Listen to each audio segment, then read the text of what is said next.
Hello दोस्तों, crack UP board exam YouTube channel में स्वागत है। आज की ये वीडियो मेरे क्लास 10th के प्यारे भाई और बहनों के लिए बहुत ही ज्यादा इम्पोर्टेंट होने वाली है। तो आज हम पढ़ेंगे केमिस्ट्री का मोस्ट इम्पोर्टेंट टॉपिक, जो कि बोर्ड एग्जाम में आपके 4 नंबर कंप्लीट करवाएगा। ये 4 नंबर आपके बोर्ड एग्जाम में 100% कंप्लीट होना ही है, क्योंकि ये टॉपिक आपके बोर्ड एग्जाम में लगातार पूछा गया है।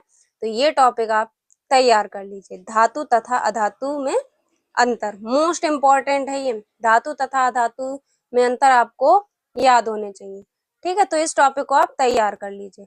तो चलिए बिना देरी करे इस वीडियो को स्टार्ट करते हैं। तो सबसे पहला पॉइंट है, धातु में पारे को छोड़कर सभी धातुएं कैसी होती हैं? ठोस होती हैं। याद रखिएगा, धातु में पारे को छोड़कर सभी धातुएं ठोस होती हैं। ठीक है, उसके बाद अधातु में ये ठोस, द्रव, गैस तीनों अवस्थाओं में पाई जाती है। अधातु में तीनों अवस्थाओं में पाई जाती है, ठोस में भी, द्रव में भी, गैस में भी। ठीक है, उसके बाद सेकंड पॉइंट है, ये अपारदर्शी होती हैं। कैसी होती हैं धातुएं? अपारदर्शी होती हैं। और अधातुएं कैसी होती हैं? पारदर्शी, अपारदर्शी व पारभासी होती हैं। ठीक है, अधातु सिर्फ अपारदर्शी होती है, धातु सिर्फ अपारदर्शी होती है, और जो अधातुएं होती हैं वो पारदर्शी, अपारदर्शी व पारभासी होती हैं। ठीक है, उसके बाद है 3 पॉइंट, इनमें एक विशेष प्रकार की चमक होती है। धातु में एक विशेष प्रकार की चमक होती है। ठीक है, उसके बाद अधातु में इनमें कोई विशेष चमक नहीं होती है। अधातु में कोई विशेष चमक नहीं होती है। उसके बाद 4 पॉइंट, इनका गलनांक बहुत अधिक होता है। धातुओं का गलनांक क्या होता है? बहुत अधिक होता है। और इनका गलनांक बहुत कम होता है। अधातुओं का गलनांक बहुत कम होता है। उसके बाद है पॉइंट नंबर 5, ये धनात्मक होती हैं और अधातुएं कैसी होती हैं? ऋणात्मक होती हैं। आपने धातु तथा अधातु की परिभाषा पढ़ी होगी शायद।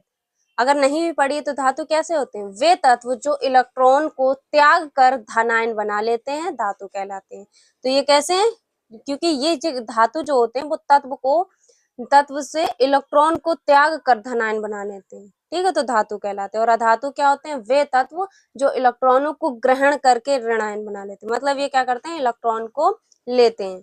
तो जब लेते हैं तो इनके ऊपर क्या हो जाता है? ऋण। तो ये कैसे होते हैं? ऋणात्मक होते हैं। ठीक है, याद रखिएगा, धातु धनात्मक होते हैं और अधातु ऋणात्मक होते हैं। कैसे होते हैं? क्योंकि जो धातु होते हैं वो तत्व को, इलेक्ट्रॉन को त्याग कर धनायन बना लेते हैं, और जो अधातु होते हैं वो तत्व से क्या करते हैं? इलेक्ट्रॉनों को ग्रहण करते हैं। तो ऋणायन होता है इनके ऊपर। ठीक, मतलब ऋणात्मक होते हैं। उसके बाद 6 पॉइंट है, ये ऊष्मा एवं विद्युत की सुचालक होती है। जो धातुएं होते हैं वो ऊष्मा और विद्युत की सुचालक होती हैं, और अधातुएं ऊष्मा एवं विद्युत की कुचालक होती हैं।